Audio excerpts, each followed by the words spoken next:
Halo, nama saya Heri Santoso. Halo, nama saya Tegar.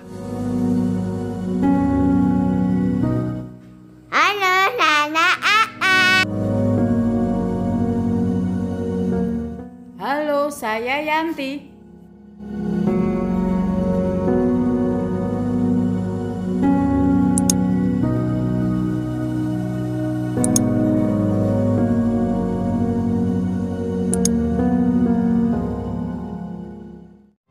Hello guys, welcome back to my channel. Berlaku, hati-hati, saya ingatkan, harta waris itu sangat berbahaya jika tidak dibagikan dengan benar.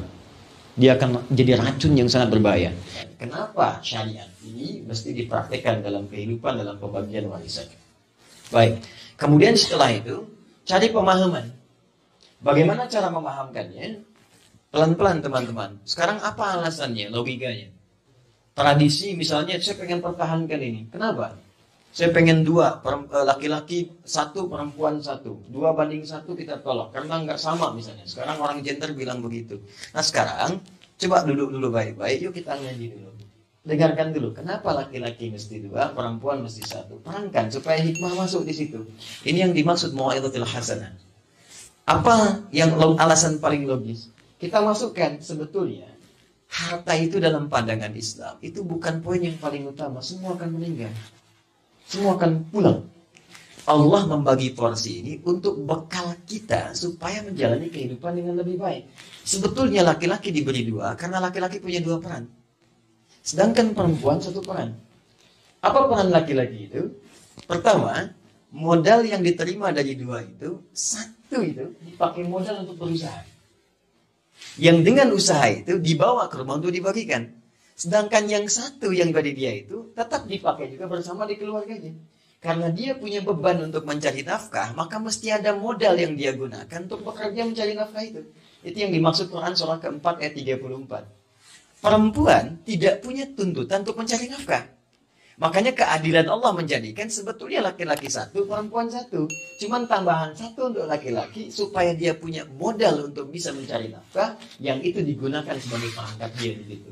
Dan pada akhirnya dibawa lagi kembali kepada keluarganya. Jadi sebetulnya hikmah ini yang disampaikan dengan baik sehingga masuk penerimaan kepada bagian warisnya. Sekarang kalau sudah masuk, duduk sama-sama. Mau'izah hasanah. Dengarkan orang misalnya, minta pendapat orang ketiga. Jadi kata Al-Quran, kalau ada persoalan di rumah yang nggak selesai dengan keduanya, maka cari orang paling bijak yang bisa mendudukan perkara itu. Jangan dua-duanya berdebat, tidak akan selesai. Itu disebut di Quran surah keempat ayat 35. Paling kiri pertengahan. فَإِنْ خِفْتُمْ شِقَاقَ بَيْنِهِمَا فَبَعَثُوا حَكَمًا مِنْ أَهْلِهِ وَحَكَمًا مِنْ أَهْلِهِ إِنْ يُرِيدَ إِصْلَاحًا يُوَفِّقِ اللَّهُ بَيْنَهُمَا. Ya kata Allah, di dalam kasus rumah tangga, kalau suami istri pun ada persoalan atau yang lain, dan sulit terpecahkan di dalamnya, bahkan khawatir pecah hubungan di dalam, maka cari orang bijak. Kalau di keluarga ada, minta pendapat. Kalau tak ada, cari orang luar. Yang bijak, dudukan di situ, minta pendapat. Kalau sudah paham dengan itu semua, mungkin ada perdebatan. Karena itu kalimatnya disusulkan dengan kalimat wajadilhum billati hiya ahsan. Kalaupun mesti diskusi, cari argumentasi yang bisa dicarikan solusi untuk maslahat bersama. Kalau semua sudah diterangkan dan bisa diikuti, alhamdulillah, yuwaffiqillahu bainahuma. Allah akan kasih jalan. Tapi kalau ada hijab yang sangat kuat yang menghambat dia mempraktikkan, ada hijab. Hijab itu dua. Satu, perbuatan maksiat. Orang kalau kebanyakan maksiat, nanti cahaya hatinya tertutup. Nakas sauda namanya dalam hadis Muslim. Tertutup. Ya, dia bermaksiat. Mata sering melihat yang haram. Jadi melihat yang baik lagi nggak bisa lagi. Ngelihat Quran nggak bisa. Ngelihat orang ke masjid nggak ada sentuhan. Karena sering melihat maksiat.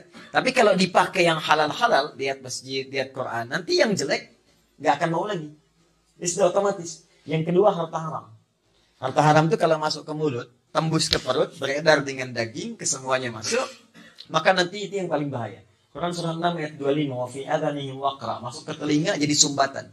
Jadi yang nggak bisa dengar, adzan berkumandang susah. Subuh sulit bangun. Ya, maaf, masuk ke mata wa ala absarihim ghisyawah, terhalang. Kalau sudah ini masuk dan diterangkan pun nggak bisa-bisa, maka di situ kemudian, maaf, hisabnya kembali kepada sikap masing-masing. Anda ingin menerapkan, ambil bagian Anda sesuai. Kalau tidak, kemudian Anda bisa relakan atau ambil. Dan resiko orang yang menerapkan sesuai dengan apa yang ia kemudian ingin ambil sendiri, maka hisab yang berlaku bagi dirinya. Sementara Anda sudah diangkat oleh Allah Subhanahu wa taala dengan kondisi yang sudah Anda terima. Misal, bagian Anda seharusnya 1 juta. Tapi karena tradisi Anda dapat 500 ribu. Dan sulit untuk kemudian dibenarkan di keseluruhannya. Orang sudah ngambil, maka Anda ambil yang 500 ribu, yang sisanya Anda niatkan di sini untuk sedekah di jalan Allah Subhanahu wa taala. Yang penting Anda sudah berusaha. Maka bagi Anda ditetapkan pahala oleh Allah Subhanahu wa taala, bagi yang lain hisabnya akan berlaku untuk mereka. Apa hisab yang berlaku? Hati-hati, saya ingatkan, harta waris itu sangat berbahaya jika tidak dibagikan dengan benar. Dia akan jadi racun yang sangat berbahaya. Warisan kalau tak dibagikan dengan benar, maka dia akan menghancurkan kepada harta-harta yang lainnya. Itu sudah rumus.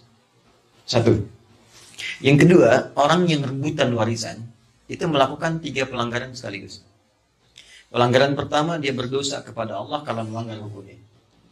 Pelanggaran kedua, dia bermasalah dengan orang tuanya, bahkan yang telah wafat dan tidak punya kemampuan untuk minta maaf karena orang yang sudah wafat.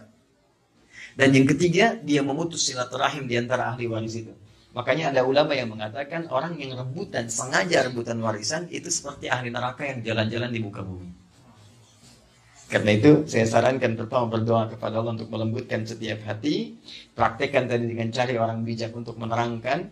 Setelah itu kemudian disampaikan dengan baik, dibagikan sehukum syariat, sekalipun kemudian solusi terakhir ingin dibagi secara adat, ikuti hukum syariatnya. Bagikan secara syariat.